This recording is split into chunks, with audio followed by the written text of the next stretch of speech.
Usted está en El Radar, en Blue Radio.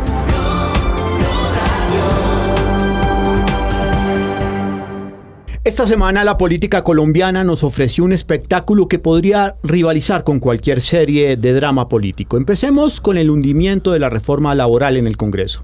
Sí, esa reforma que prometía ser el salvavidas de los trabajadores, pero terminó siendo más bien un ancla que se hundió en el océano de la burocracia.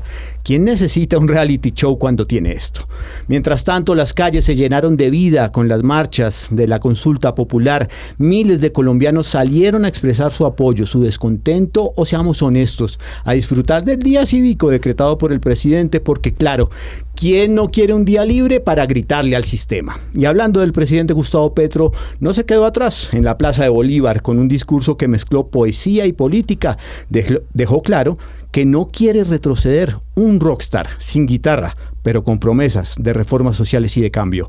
Prepárense, porque esto es solo el principio, porque si esta semana fue intensa, lo que viene promete ser aún más emocionante. Como dicen por ahí, abróchese el cinturón, esto es El Radar, esto es la tarde de sábado, los acompaño, soy Juan Camilo Maldonado y en la mesa la editora política no, editora económica, la estoy subiendo de cargo, editora económica de Blue Radio, Marcela Peña, buenas tardes. Hola, Juan Camilo, buenas tardes. Y el editor político, no le vamos a quitar el cargo, Carmona, tranquilo, usted va a seguir como editor político de Blue Radio, Andrés Carmona. Juan Camilo, un gusto estar acá.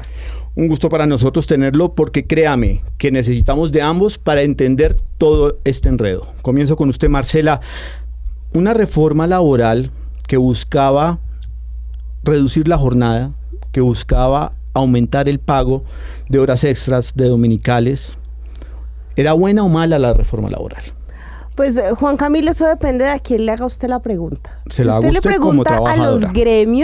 Si usted le pregunta a los gremios, la reforma era negativa porque aumentaba los costos laborales. Eso lo dijeron los comerciantes, los industriales, los centros de estudios, anunciando que se podían perder empleos formales. Ahora, si usted le pregunta a la gente, si usted le pregunta a alguien que llega a trabajar a su puesto a las 6 de la mañana, pues la gente dice, hombre, yo sí quisiera que me paguen más dominicales, más festivos, más recargos nocturnos, que era parte de lo que traía esta reforma. Al final, pues la cosa terminó en que no va a haber reforma laboral en el Congreso. 2 intentos fallidos. En el primero se hundió por falta de trámite, es decir, porque no les dio el tiempo para hacer ni siquiera el primer debate, y la segunda ya se hundió por falta de votos.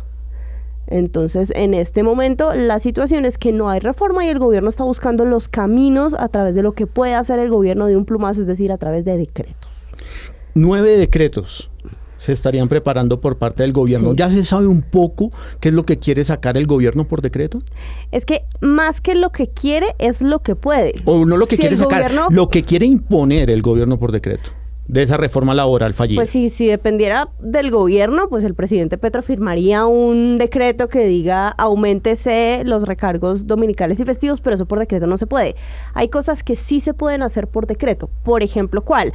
Por ejemplo, definir qué es una tercerización laboral ilegal. ¿Por qué? Acuérdese que uno de los objetivos de la reforma para el gobierno era limitar todos esos contratos que, según ellos, precarizan el trabajo, como por ejemplo los contratos que no son con la empresa directamente, sino con una empresa de servicios, los que son a término fijo, temporales, los que son por obra o labor. Lo que hace este decreto no sería prohibir ese tipo de contratación, sino decir en qué momento esa contratación se pasa de la raya y podría ser sujeta de multas por parte del Ministerio del Trabajo. Otra cosa que pueden hacer, o que está más bien sobre la mesa, es la definición de un proceso para establecer los servicios mínimos en una huelga. Esto suena súper técnico, pero es un tema que le podría abrir la puerta a tener huelga en sectores de servicios públicos esenciales, como por ejemplo los servicios públicos. Y hay varios temas adicionales que pueden quedar dentro de decretos del gobierno, pero definitivamente el tema de los recargos no. Y temas como por ejemplo ya prohibiciones para que se firmen cierto tipo de contratos tampoco, porque eso sí es algo que tiene que ser por ley. Voy con usted, Andrés Carmona. Yo veía las imágenes de la Comisión Séptima del Senado, que fue donde murió esa reforma laboral que ya estaba hundida, y era un espacio asfixiante. La verdad es que sí. Lo veía usted ahogado, apretado con los medios de comunicación, Sí. los asesores de los senadores discutiendo. También era un espacio de choque político. 43.000 personas, dice el gobierno, el Ministerio del Interior, que salieron a marchar con una Plaza de Bolívar prácticamente llena. Era un ambiente de tensión. ¿Cómo fue ese hundimiento? Usted que estuvo ahí como testigo de primera en esas barras, ¿cómo fue ese hundimiento de la reforma laboral? Juan Camilo, hay que tener en cuenta que esta votación se hizo de forma inédita o se dieron varios hechos que fueron inéditos. Primero, el cierre prácticamente del Congreso, las amenazas, los insultos y todos los riesgos de seguridad llevaron a que el presidente del Congreso, Efraín Cepeda, ordenara la restricción de ingreso al Capitolio. Ese día solo ingresaron al recinto de la Comisión Séptima congresistas, unos asesores autorizados y los medios de comunicación. Pero el problema llegó cuando la presidenta de la comisión, Nadia Ablel, en un ejercicio garantista y democrático, decidió darle la palabra a congresistas que no eran de la comisión séptima. Si ella hubiera querido limitar el ingreso de congresistas, también lo habría podido haber hecho, pero ella decidió abrir ese escenario, y como no lograron entrar los sindicalistas, los trabajadores, los manifestantes del SENA, que ya habían protagonizado hechos de presión en el Congreso una semana antes, cuando se radicó la ponencia de archivo de la reforma, pues fueron los congresistas del pacto y de la bancada de gobierno los que trataron de llenar esas barras para tratar de ejercer presión a los congresistas. Por eso el escenario se volvió asfixiante. Estamos hablando de un escenario que es de pronto más pequeño que el recinto en el que estamos aquí reunidos en estos momentos aquí en Blue Radio, y era asfixiante, era tenso.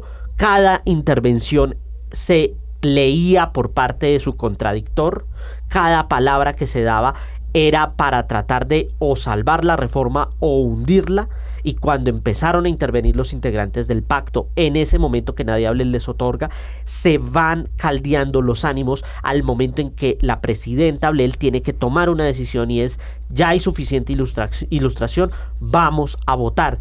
Y ahí fue donde esto se convirtió en una batalla campal en medio de los votos, en medio del conteo de votos.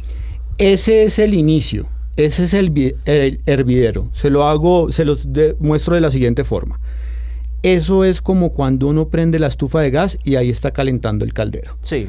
Y ese calderito es lo que va a calentar la consulta popular. Ese es el hervidero que vamos a ver. ¿Usted lo ve así? ¿Es ese ambiente político de tensión que vamos a ver en los próximos meses, Andrés? Es que prácticamente la campaña ya empezó. Ya estamos en un escenario de 2026. Ya se acabó el gobierno, por así decirlo. Ya no importa si el gobierno ejecuta o no. Lo que está sucediendo ahora es el momento de los debates electorales, de las proclamas, de los mensajes, de si vota sí, de si vota no. Incluso en un momento previo, que es la aprobación del Senado del concepto de la convocatoria de la consulta popular y las preguntas. Ese momento es de tensión, ese momento es de campaña, porque en cualquier caso el gobierno nacional va a valerse de si me aprobaron o no la consulta, de si la consulta va a las urnas, de que voten sí, de que voten no, o de que voten la abstención, o de que haya abstención. Eso va a ser escenarios para que el gobierno nacional, el pacto histórico, adelante la campaña de 2026 y piense más en el sucesor que en el gobierno actual.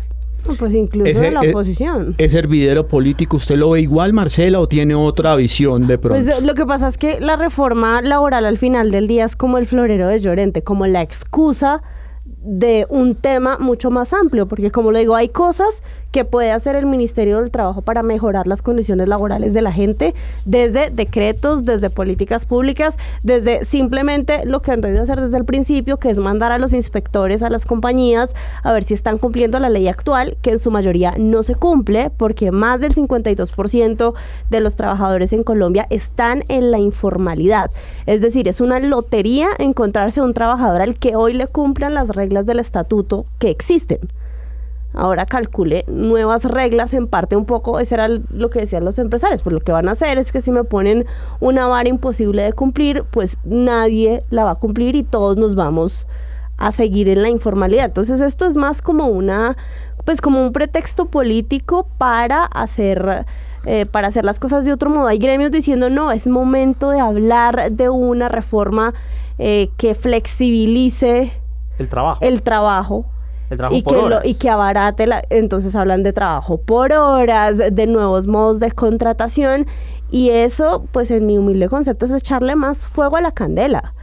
Más fuego a ese caldero. Más fuego a ese caldero, porque calcule usted la gente que está, una es la gente que está haciendo campaña por el presidente y otra es la gente que no le interesa la política, pero igual dice, oiga, yo siento que estoy trabajando como mula todos los días y quiero ver mejores condiciones en mi vida, y que a esa persona usted le diga, oiga, ¿sabe qué? Es que el salario mínimo en Colombia es altísimo y es que cumplir la ley laboral formal es complicadísimo. Esos son mensajes bien difíciles en una época de polarización. Pero le digo, pero ¿sabe por qué eso es campaña, Marcela?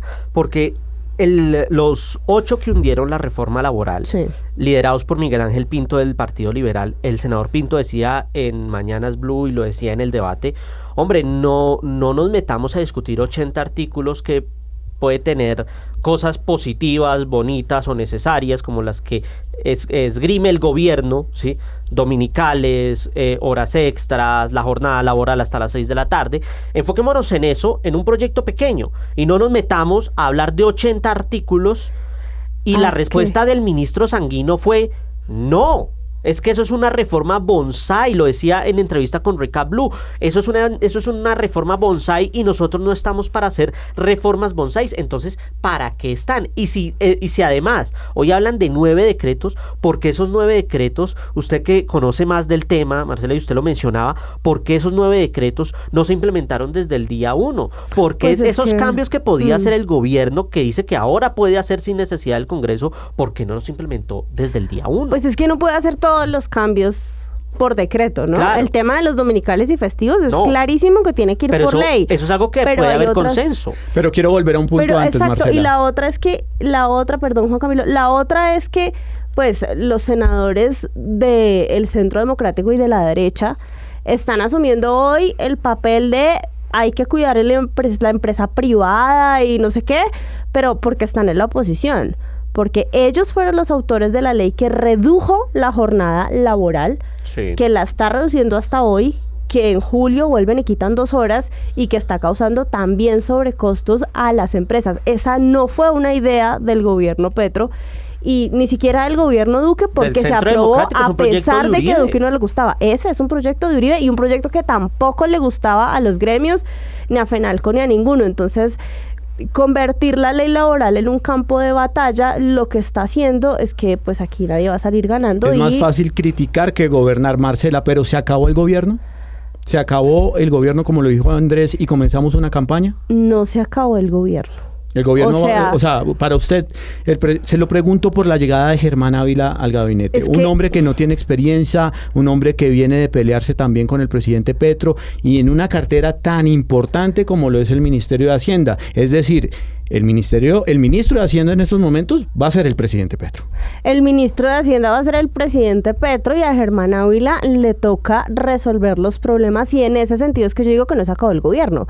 No se acabó el gobierno porque es problema de Ávila y del gobierno lo que va a hacer con este país en el año y medio que le queda. Puede que no sea el momento de las grandes reformas del gobierno o de que el gobierno le resuelva chicharrones al país y a la gente de la forma en que lo estaban planteando en campaña, pero sigue el gobierno en el sentido de que son los que están en el poder y son los que tienen que atender los problemas que hay. Solo para recordar, ellos tienen que ver qué van a hacer con el tema de los medicamentos. Ir y allanar las bodegas si es lo que quieren, o ver si es que pagan plata. Lo mismo con los subsidios. Lo mismo con los subsidios a la electricidad. Pero ellos no solucionar. Pues no sé, pero ellos son los que están ahí y es su responsabilidad. Además son los únicos que pueden hacer algo, ¿no? Porque nadie más, además de Germán Ávila, tiene las llaves de las cuentas del gobierno en el banco. Esa es una plata que solamente tienen ellos y que solamente ellos deciden pues a dónde se va.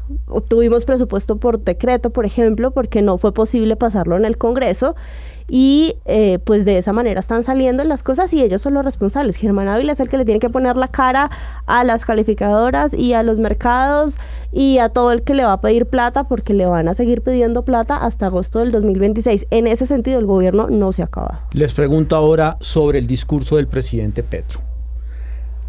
Un rockstar, un mesías, un hombre en campaña que para mí desaprovechó esa congregación que tuvo, que fue importante en la Plaza de Bolívar.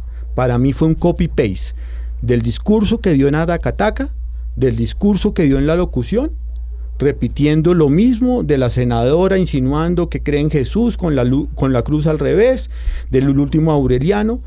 No fue un discurso dirigido a sus bases, que era un momento para dirigirse a sus bases, para lanzar su consulta popular, para lanzar su gran plataforma, y fue un discurso lleno de lugares comunes, de lo que siempre ha dicho Petro. Pero eso ya Andrés es habitual Carmona. En el presidente, Juan Camilo. El gobierno... Pero ¿cómo vio mire, el discurso? La verdad, ya es un punto en el que, pues ya es el discurso de la campaña. No es el discurso de un mandatario. Él ya dice, no necesitamos al Congreso, vamos a actuar. Ok, actúe. Si el gobierno en serio no se ha acabado, actúe. Porque tiene hasta el 7 de agosto a las 3 de la tarde del próximo año para seguir haciendo, para ejecutar. Si en serio ya no le sirve el Congreso, ¿sí? Y puede dejar un legado grande de transformaciones o de reformas, no necesariamente legislativas, pero sí reformas desde el Ejecutivo, pues actúe. Pero es el discurso, los lugares comunes, los ataques al Congreso, los ataques a la institucionalidad, los ataques y a decir es que literalmente no me dejan, listo, el Congreso no lo está dejando, como en la alcaldía no lo dejó el Consejo, pero es que tiene un presupuesto, Marcela, usted en la parte económica, tiene un presupuesto enorme, recortado, no, pero un presupuesto no, alto. No. ¿Por qué? Porque ese presupuesto está hecho en el aire, en el sentido de que lo que está en el Excel, lo que está en esa hojita, no es lo que está llegando al banco. Y no es lo que va a llegar al banco. Y la diferencia entre expectativa y realidad son 34 billones de pesos. Y aquí voy a ser de abogado del diablo y un acto de justicia. Las cuentas públicas que recibió este gobierno están absolutamente descuadradas y absolutamente mal. La cantidad de deuda bajo la alfombra que había cuando llegó Petro era impresionante. Se ha resuelto una parte del problema, pero no todo. Y parte de los problemas empeoraron en la medida en que los 50 billones de pesos que esperaba Petro de su mega reforma tributaria inicial terminaron siendo no más que 12 o 13 y se fueron todos pagando los subsidios a la gasolina y al diésel. Y el presupuesto es inflexible, y eso no lo estoy diciendo yo, eso lo dicen las calificadoras y todo el mundo. De 100 pesos que tiene el presupuesto, 90 vienen asignados por leyes anteriores. Claro. Por leyes que salieron del Congreso diciendo que, no sé, cada peso tiene que ir a determinadas destinaciones específicas que no puede cambiar el gobierno en la ley anual de presupuesto.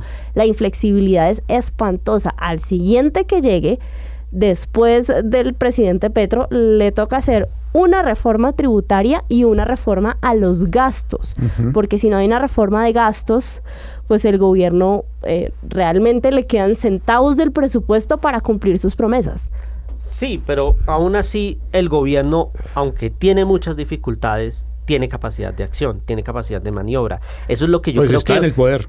Creo que eso es lo que va a marcar este tiempo que queda.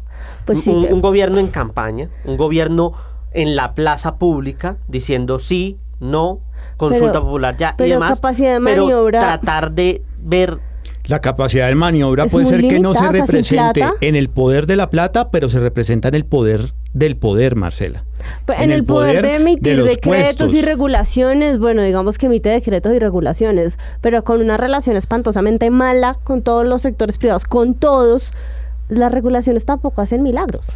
Pero, Pero- O sea, usted puede poner por decreto, usted puede poner por decreto, quiero que la energía sea más barata. Ujú. Pero si usted no resuelve con plata el lío de los subsidios y los huecos que hay en ese sector, pues vamos a seguir en la misma porque la plata no nace de los árboles. Ese es el problema que tiene este gobierno y es un problema que hoy le achacan exclusivamente al presidente y a su equipo, en especial al exdirector de la Diana, Luis Carlos Reyes, pero eso es un problema estructural y el siguiente que llegue lo tiene que resolver porque si no le queda el coletazo también. Marcela, el discurso de Petro, ¿qué tal le pareció? Pues en lo económico no dijo gran cosa, ¿no? No, pero o sea, de como economía ciudadana. no dijo, pues es que estamos en campaña y él está haciendo lo que hace un político en campaña, él está buscando votos. Y prometiendo. Y prometiendo que es lo que hace un político en campaña y no solamente él está en campaña. Y acá un punto que yo quisiera enfatizar y lo hemos hablado con Andrés muchas veces es que es legal que el gobierno use recursos de ese presupuesto que está esquilmado y está en la Z para financiar la consulta popular, para financiar el sí. Y eso es seguramente lo que va a pasar. Yo ya escuché esta semana al director del DPS diciendo, arrancó oficialmente la campaña por el sí, Sí. en un trino. Y esta semana el ministro Sanguino estuvo en Manizales. Y el mensaje que él envió a la prensa sobre su participación es que comienza su gira por el sí. ¿Quién le pagó los viáticos y quién le pagó el evento allá? Pues el presupuesto nacional. El presupuesto del Ministerio del Trabajo. Y eso, bajo las reglas actuales, me corriges Andrés, es legal, Claro. es válido. Claro, es legal. El tema es que, como tú dices, con un presupuesto tan inflexible, lo que queda flexible lo están usando para hacer campaña. Campaña para la consulta popular. Marce, a usted que no le gusta salirse del cuadrado económico, le tengo al hombre de las cifras. Una pausa y en el radar volvemos con cuántos son los votos que tiene el gobierno para lograr sacar adelante su consulta popular. Ya regresamos a El Radar en Blue Radio. Volvemos con El Radar en Blue Radio. Lo prometido es deuda y les tengo aquí en el radar las cifras para saber si el gobierno tiene los votos necesarios para sacar adelante su consulta popular. Una consulta popular que costaría alrededor de 500.000 millones de pesos. ¿Esa plata de dónde sale? Pues la organización de la consulta tiene que salir del presupuesto de la registraduría. Es que una cosa Está garantizada, mejor dicho. Es que sí, pues tiene que estarlo porque es una obligación No, es que legal del gobierno. a mí me preocupan las arcas del gobierno. Siempre que hemos hablado, No, Marce, sí, pero hablamos por de un más- gobierno que no tiene Por caja. más esquilmadas que estén las arcas, es una obligación constitucional que el gobierno garantice plata para elecciones. O sea, Ahora, la 500.000 plata millones. para la consulta popular, que es un mecanismo creado por la Constitución, la tiene que garantizar el Ministerio de Hacienda. ¿De dónde? Yo no sé. Listo. Ávila tendrá que romper el exacto. marranito y ver a quién le Qui- quita. pero- 500.000 pero millones tiene de que pesos. dárselos en un escenario que es inusual, porque el presupuesto de la registraduría de este año estaba con las elecciones previstas y unas elecciones atípicas que podrían ser. Sí. Como esta no es una elección atípica, sino es un mecanismo de consulta ciudadana que rara vez se usa, es un presupuesto que Hernán Penagos, el registrador No nacional, tiene hoy. no tiene hoy y Exacto. le tiene que pedir al gobierno, Ajá. deme la plática, ahí sí, como usted dice, Marcela, romper el marranito Y y mira, entréguele sacar. la plática para que la puedan Lo contratar. que pasa es que siempre hay que tener en cuenta que los presupuestos suelen dejar una reservita o un marranito en el Ministerio de Hacienda y ese es el que se va repartiendo a lo largo del año. Y Hacienda Marranito también que ya se ha tiene... roto varias veces, ¿no? Pero, pues es que eso es como el trabajo del ministro. Él va a encontrar y la plata plata que de se ahí. puede usar para otras cosas, pero bueno. Y de ahí una cosa es eso de la organización electoral y de cuántas mesas ponen y los tarjetones y el conteo y los jurados y la cosa. Otra es la plata que el gobierno use para motivar a la gente a que vote que sí. O sea, Y esa es mucho publicidad, más difícil campaña. de contar. Sí. Sí, exacto, como publicidad, como Anuncios de campaña, como el televisión y hecho de demás. que hagan un evento en plaza pública y entonces vaya el gobierno y ahí hay una línea que es bien gris porque póngale usted que mañana hacen un evento de entrega de tierras en San Carlos, Córdoba y eso sale del presupuesto de la ADR para la reforma rural integral, Pero, ¿y quién dice que ahí no el presidente echa un discurso y dice, por favor, voten sí a la consulta? No, porque es lo que va a cambiar la vida? Es el mismo escenario que vimos con el referendo de Juan Manuel Santos por la paz, sí. el mismo escenario que vimos con el referendo de O Uribe. ustedes lo vieron en las convocatorias a las movilizaciones del 18 de marzo, los comerciales de cada entidad hacía un comercial en televisión pública abierta, invitando a participar en las movilizaciones y en las redes. ¿Y eso de dónde se gasta? Pues de los presupuestos de las entidades. Y va a ser después el imposible, ministro va a ser dijo que no imposible era una marcha del contar. gobierno. Digamos, Claro. usted me pregunta, Marcela, ¿cuánto se van a gastar en la campaña por el sí? Yo le voy a decir, es imposible contar, porque pueden sacar eso de muchos lugares y juntando pesito aquí, pesito allá. Entonces, ese comercial probablemente esté en un rubro del presupuesto que diga la difusión de la seguridad alimentaria como derecho la seguridad alimentaria como derecho humano, que es una parte del Plan Nacional de Desarrollo. Está en el presupuesto un rubro así y de pronto de ahí sacan para una cosa puntual sale el marranito, y de otro sí. de centavito en centavito Lo que van sí es sacándolo. cierto en las cuentas, y lo hablábamos Marcela, es que el gobierno puede utilizar recursos para campaña por el sí, no puede acceder a medios de comunicación en espacios gratuitos, pero súmele además que pueden haber comités promotores ciudadanos por el sí, que es lo que podría ser el pacto histórico. Ahí se recoge plata de donación. Claro. Y también puede haber comités por el no y por la abstención. Y ¿Y cómo? ahí recogen plata. Eso no, pero lo eso que sí no ya va a es haber plata privada. sí, claro, no es plata pública. La plata pública es solo para que el gobierno promueva la participación en la consulta y promueva el sí por ser preguntas de iniciativa del gobierno. ¿Sí? Pero lo que sí podemos contar son los votos. Ah, sí. Hasta el momento que tendríamos para sacar, o que tendría el gobierno para sacar la consulta popular adelante. Andrés Carmona. Porque, Juan Camilo, hay que tener en cuenta que la consulta tiene un paso previo y es la plenaria del Senado. La convocatoria y las preguntas que el ministro Benedetti ya confirmó van a llegar los primeros días de abril al Senado. Y que van a tener preguntas como: ¿usted está de acuerdo con que la jornada laboral se reduzca a las 6 de la tarde? ¿O que la jornada laboral termine a las 6 de la tarde? ¿Sí o no? ¿Está de acuerdo que se pague el 100% del recargo nocturno, dominical y festivo? ¿Sí o no? Pero ¿quién responde que no a Es eso? que por eso, ahí es donde tiene que jugar el Pero gobierno. mire, pero le voy a decir ahí algo. es donde juega el Congreso. Pero Ahí no, el gobierno tiene que hacer esas preguntas muy sencillas para que la gente obviamente Sin vote sí. ambigüedades. Pero es que más o menos lo mismo, es que yo siento que estamos volviendo al pasado, más o menos lo mismo pasó con la consulta del sí a la paz. ¿Usted quiere que Colombia viva paz, en la paz? Y el presidente Santos en ese momento decía, ¿quién va a votar que no quiere paz en este país? ¿Y quién ganó? Él no. Por la campaña que le hicieron Claro. también por el abstencionismo, Marcela. Es que ahí No, y entra a también jugar por el otro. no para ganar el no. Y también por el no, y ganó el no. Pero en ese cuento miremos las cuentas del Senado, porque ahí es donde entra a jugar el Senado. Quien le aprueba las preguntas es el Senado. Sí. Entonces, ¿cómo están las cuentas? Hoy el gobierno Anote. inicialmente tiene Señor. 37 votos fijos. Fijos. ¿Cuántos Que son- senadores son? Son 105 senadores. Ajá. Se necesitaría una mayoría. Si aplicáramos que esta proposición tiene que ser aprobada con mayorías absolutas, necesitaría 53 votos positivos para avanzar y que la consulta sea un hecho. Entonces, Sí.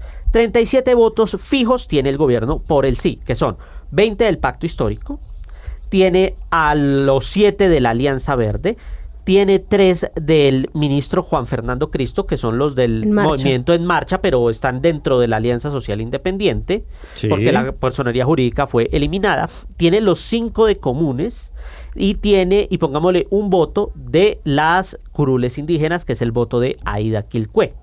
Eso por ese lado. Por el no, ¿cómo se estaría configurando la cosa? 11 votos de cambio, habrían cerca de 45 votos de cambio radical, de los que serían 11 votos de cambio radical, 12 votos del Centro Democrático, No, que pero ya espere. dijeron que no. O sea, por el no. Por el no. En ¿sí? total, ¿cuántos? En total, le voy a decir que estarían inicialmente por 45. 45. Porque de esos hay que contar 11 de cambio Y radical, arrancamos. 11 de cambio radical. 12 del Centro Democrático. Sí. Yo le metería los 15 conservadores porque el presidente De lleno. es Efraín Cepeda y es una persona No. que está en contra de las reformas. Y aunque con los dice agarrones él que ha tenido con exacto, Petro, que no obviamente le no. tiene miedo a la democracia y a las consultas, pero yo no lo veo votando a favor. Súmele 4 votos de los partidos cristianos que están muy ofendidos por los insultos Con del la presidente. cruz al revés. Claro, Berenice Bedoya de la ASI. Ujú. Berenice Bedoya de la ASI. Y por ahí estaríamos chilingueando esos 45. Entonces Nos estamos faltan, 37 positivos sí, y 45 por el no. por él. ¿Cuántos tendríamos? O sea, tendríamos, Marcela, ¿usted por qué no me ayuda? 37 para llegar a 53. Habrían cerca de 83 votos. Habrían 83 porque, votos o sea, en disputa. Necesitaríamos Habrían completar. 83 16. votos ya Necesitaría medianamente 16. definidos. Nos faltan 23 para definir los 105. Sí. 22 para definir Necesitamos, los 105. necesitamos 23 votos. El gobierno necesita 23 No, votos. necesita 16. 16 para aprobar. ¿verdad? Pero 16 para aprobar. ¿qué puede ver en el universo de 23?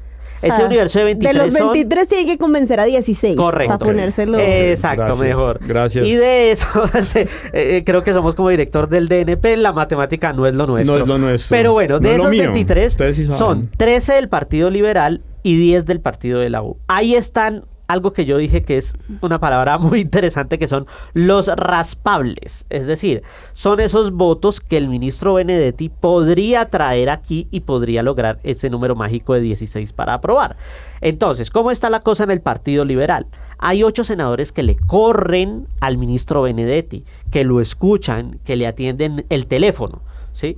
Esos votos podrían ser por el sí, sobre todo porque muchos de los argumentos que evoca el gobierno para que el Congreso le apruebe esta convocatoria es: ¿ustedes cómo van a evitar que el pueblo se pronuncie? Eso sería antidemocrático. Entonces, por ese argumento podrían irse esos votos. Y en el partido de la U pueden haber 6 votos por el sí. Entonces también bajo el mismo, ahí habrían 14. Y de ahí empieza el lentejismo, tratar de convencer a uno que otro. Porque inicialmente, si hiciéramos así esas cuentas, nos darían 54-51. 54 por el no, 51 por el sí, no se aprueba la convocatoria. Pero entonces ya empieza todo este debate político de qué van a hacer las bancadas, cómo va a ser el sentido de patria y el sentido de Estado, pero también, ¿será que el Congreso le juega a entregarle una bandera de campaña enorme al gobierno nacional para que utilice recursos públicos y haga campaña? ¿O que las preguntas sean tan sugestivas que sea lo que dijimos? ¿Usted está de acuerdo con que la jornada laboral se termine a las 6 de la tarde? Pues Obvio. creo que los 3 diríamos sí, ¿Quién pero quiere trabajar más tarde? O sea, nadie diría es que, no. A ver. ¿Sí? Eso por un lado, Andrés. En el escenario hipotético que pase la consulta, ¿cuántos votos necesitaría? Para que pase la consulta se necesita, según la ley, 13 millones de votos emitidos por la consulta y por cada pregunta. Cada pregunta debe superar 13.600.000 votos, que es el umbral, para que la pregunta sea vinculante y la determinación sea obligatoria. Y la mitad más uno de esos votos, que deben ser unos 6 millones de votos, 6,5, 7 millones, deben ser por el sí. A lo largo de este mandato, el presidente Petro ha mantenido una base de un 30% intacta. Que pueden ser unos Pese a- 5 millones de votos. Pese a lo que ha hecho, pese a lo que ha mal hecho, intacta. Sí. El presidente Petro fue elegido con 11 11 millones. 11 y medio. millones y medio. O sea, tiene que conquistar 2 millones más. si quiere sacar Yo adelante. no lo veo. No nos tiene que conquistar a todos. Porque la gente puede salir a votarle que no. Claro. Y le sirve. O sea, lo que él necesita es sacar 13 millones a votar. Y de los 13, por eso la poquito más de abstención, 6. como decía Germán Vargas Lleras, Es una es el estrategia. camino que muchos pueden estar pensando. Es decir, el camino que pueden estar pensando los opositores de Gustavo Petro es: no vamos a hacer campaña por el no, porque no le vamos a sumar. Más bien es: hagamos una campaña por el abstencionismo, que la gente no salga y que Petro se queme con 5 millones, 6 millones de votos, no importa si por el sí o por el no, pero que eso demuestre que incluso él ya perdió los 11 millones de votos que él tenía. Ustedes hablan muy rico, pero tengo que ir cerrando. Pasa la consulta popular, llega Petro a ese umbral de los 13 millones de votos, Marcela. Yo creo que pasa en el Congreso, pero no creo que pase en las urnas. Ujú. Yo creo que es un escenario que le sirve tanto al gobierno como a la oposición, no solo para posicionarse y darse visibilidad unos y otros, sino también para coger plata. Las campañas políticas son caras y tener una excusa legal para recibir donaciones y apoyos es una oportunidad que pocos políticos desperdiciarían. Andrés Carmona, ¿saca el presidente Gustavo Petro adelante su consulta popular con eso? ¿Saca esos 13 millones de votos? Raspando podría lograrlo, raspando puede llegar a las urnas, no le va a ir bien en las urnas, pero eso no le va a importar, porque no importa el resultado, ni siquiera en el Congreso. Esa es la bandera de la campaña del 26. La verdadera consulta popular va a ser la elección de Congreso y Presidencia del año 2026. Marcela Peña, editora económica de Blue Radio, y Andrés Carmona, editor político de Blue Radio, gracias por acompañarnos esta tarde de sábado en El Radar. No se los vamos a pagar porque no hay reforma laboral. Oigan, no. Usted está en El Radar en Blue Radio.